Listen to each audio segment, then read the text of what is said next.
xisbiga talada Somaliland haye ee kulmiye ayaa deeq lacageed oo dhan $5,000 ugu deeqay dhismaha cisbitaalka deegaanka Labisagaalood taasoo ugu talagalay inuu kaga qayb qaato dhismaha cisbitaalkaas oo bulshada halka ku dhaqan ay baahi weyn u qabeen deeqdan oo daba socota ballanqaad hore oo gudoomiyaha xisbiga kulmiye bulshada deegaanka Labisagaalood ugu ballanqaaday inuu deeq lacageed oo dhismaha cisbitaalka kaga qayb qaadanayo uu soo gaarsiin doono taasoo uu maantana gaarsiiyay gudoomiyaha xigeenka labaad ee xisbiga kulmiye Axmed Cabdidheere oo deeqda lacagtana wareejinayay ayaa sharaxay in ballanqaadka xisbiga kulmiye uu kaga qayb qaadanayay cisbitaalka Labisagaalood ay maanta soo gaarsiiyeen dhaqaalihii lacageed ee ugu ballanqaadeen gudida gacanta ku haysa dhismaha cisbitaalkaas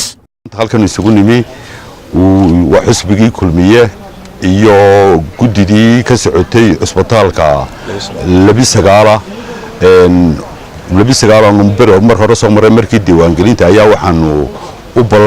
ballan qaaday gudoomiyaha xisbigu in aanu ka geysano gacan intii aanu ku ballan qaadnay baanu maanta ku wareejinaynaa gudoomiyaha gudida dhisaysa cisbitaalka intaas aanu isugu nimi halkan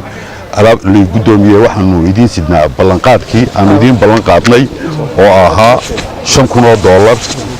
ayaan maanta kugu wareejinaynaa lacagtiina waa taa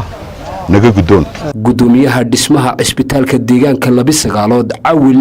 Amuud Gudaal ayaa xisbiga kulmiye uga mahadnaqay taageerada lacageed ee ugu soo deeqay cisbitaalkan isagoo tilmaamay in xisbiga kulmiye wax badan uu qabtay deegaankan iyo guud ahaan dalka Jamhuuriyadda Somaliland deegaanadiisa kala duwan marka uu hoosay Ilaahay baa mahadleh